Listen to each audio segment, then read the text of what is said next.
नेहाती के जड़तर बैठल जानो पाप बैठे मनवा मारे गे माई मेहंदी के जड़तर बैठल पापा बैठे मनवा मारे काहे होयन जानो पापा बैठे मनवा मारे अरे 3 लाख रुपया देली सोनय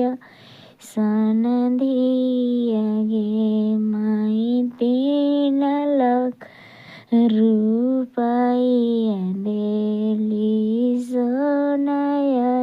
सनधिया गे अंगे सोनय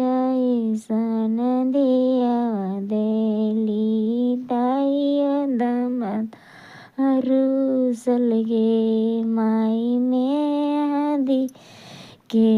जड़तर बैठल